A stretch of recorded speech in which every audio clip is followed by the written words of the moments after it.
evening to each and every one of you present here. I'm from party Akatsuki. Here you can see our motto.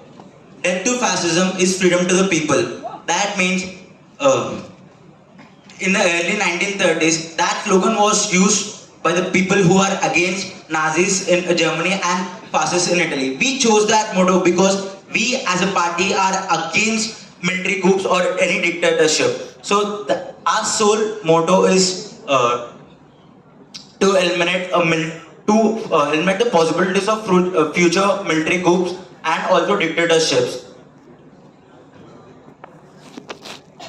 Our agenda. If we see our agenda, the first point in our agenda is establishing peace throughout our country. For a country which has a history of military coups and power shifts, the first thing people want is stability. Because when the power shifts happen, the first body in the country that suffers most is the bottom line. All the poor people in the country, they are the ones who suffer. They need the assurance that whatever they start, either business or job, they want stability. So we will make sure that stability is attained in our country. And if you see the second point, increasing employment. This is a general statement said by other parties, and even the next coming parties will also say that. But in the next slide, we will explain how we are exactly gonna do that. And the next point is increasing the exports. For a country which has large coastal line, we are not making use of a coastal line to increase our exports and also the imports as well. And the next point is reducing our dependency on foreign countries. As we know, all these days we got military support from country Z, but suddenly that just because they had a power shift in their country, they are withdrawing the military from our country. So this makes us vulnerable to foreign power. So we will try to decrease our dependency on foreign countries. And the next point in our agenda is establishing foreign relationships. If we look at our history, we can see the importance of having good alliances with countries. I also mentioned that in the previous point, we have to reduce our foreign dependency. I want to make sure that depending on a country and having an alliance is completely different thing. And the next point is increasing the production of renewable energy. For a developing country, this might be the last point in their agenda because it won't have any output in the very near future. It will have an output in like 5 decades or next. But if you look at other countries which just developed in the recent 1970s and 90s, they are the countries not just who did just go what was growing in throughout the world. They invested in what are the future powers. Now, till now we just discussed the problem, and now we are going to discuss the solutions. First, let's talk about tackling inflation. The first solution we came up with is foreign investment. When we want to compete with other countries, the first thing we can provide better than other countries is cheap labor. So we can attract foreign investment to convince them to open their production outlets in our country. How can we do that? A foreign company might not invest in a country which has continuous power shift. It needs to be assured that we have stability. And the next point is we need to use our oceanic exposure. As we mentioned, we are not using our coastline. We can build good shipyards and ports through which we can control all the exports and imports that happen in West Africa. And the next point is we will invest in sustainable energy. Considering that our country is situated in Africa, we have abundant amount of solar energy and wind energy. If you look at European countries, they are investing in solar power, where in Europe and half of the year they won't even have sunlight. Whereas in a country where you have sunlight throughout the year, we are not making a use of solar energy, and by building many solar plants, we can reduce our dependence on oil. And the other thing which many people are not discussing is tourism sector. we are situated in a tropical zone. That means we have a perfect climate for summer vacation, or not just summer. It's a perfect place for tourists to come. If you look at countries like Dubai, many people know it as a petrol. Many people think that Dubai grew just because it has oil reserves. But what you don't know is tourism is its major financial source currently.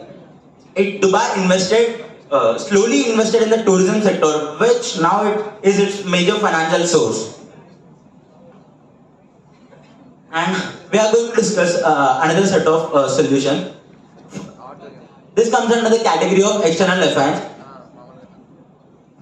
Now, as we all know, countries that is withdrawing its military forces and it's thinking to cut off all the military help to our country. But luckily, we are under negotiation with the country. If you vote for us, we will make sure that we will negotiate with that country that before withdrawing their all the forces, we'll make sure that our soldiers and our civilians will be trained properly, and we will negotiate with them that to sell us their military equipment at a subsidized prices. By that we can reduce our dependency on the foreign country.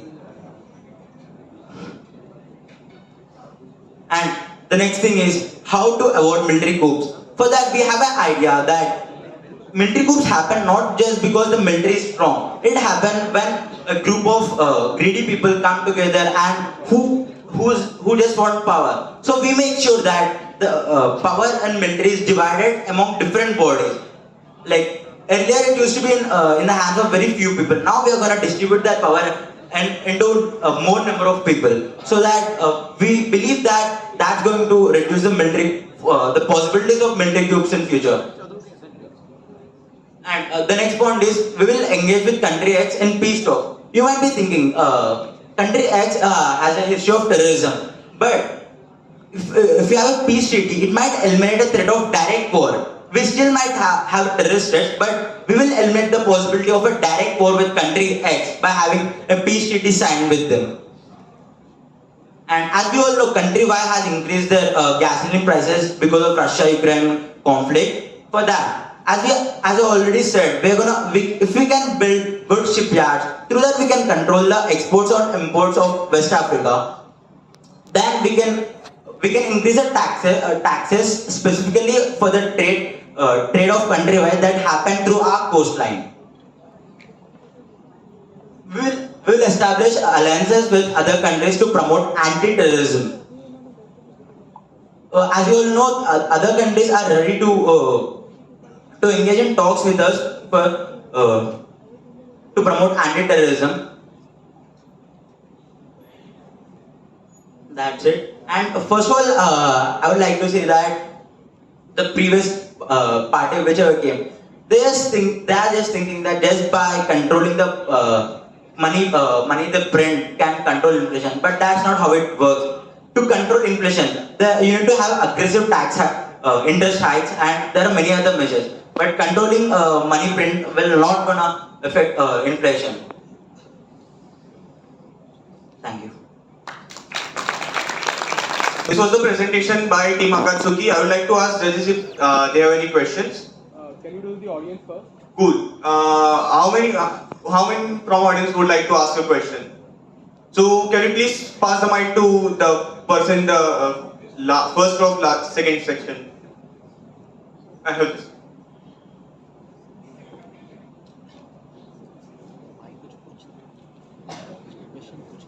You just mentioned that a peace treaty will prevent the chances of a war. Well, isn't a treaty just a set of words? Right? We have several instances in history where a peace treaty was signed but a war was declared.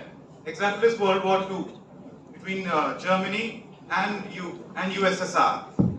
So how exactly does that ensure peace? First of all, I'd like to say I mentioned a direct war, and if you talk about World War, there are no international bodies like United Nations at that time. There was one League of Nations which didn't have any particular rules. After World War II, we have United Nations. So now, after the establishment of United Nations, whenever there's a peace treaty, if it gets broken, United Nations will come to the aid of the country. I think if you look at history, after United Nations, the number of peace treaties that were broken has significantly gone down. Of course, they will be broken down, but the chances are less. Because even if we see Russia-Ukraine war, Russia had peace treaties, but still it invaded another country because it was because of one single person. So next, who would like to ask questions from audience? Okay, let's have the Aditya. Let's pass the mic to them. Like, my doubt is how can you ensure the stability of democracy in the country? Like, recently we have seen some parties, like, they have promised, but quit very early. Like, how are you going to prove that we should believe you in handing over the country to your party? I like to say that most of our party members, we were the victims of all the military coup that happened. Many of our party members, they lost their families due to the injustice that happened to the military coup. We would like to say, we are one of you. We came from the bottom line. We know how it feels to be there in the bottom line when the power shifts happen. The only people who are gonna get affected are the poor people. We know how it feels. That's why we ask you to trust in us because we are one of you. So that was all from the audience side. I would like to ask judges for the questions. Yeah, hi. So, you wish to increase tourism in your country, right? But at the moment, your country is a pretty weak one. How do you expect tourists to come to a country where there is an imminent chance of any terrorist activities happening? So, that's one of the reasons why I put it in the last point in the agenda. Tourism is not something which you increase all of a sudden. You need to take steps from like at least 50 years. Like that's why I took an example of Dubai, or let's take an example of a state in India called Kerala. Kerala is now one of the major tourist places. If you look at the case study of it, it took steps like not just like rapidly. It took steps from 20 to 25 years. So I'm saying that we start now. After 25 or 30 years, then we will be at a major tourist spot.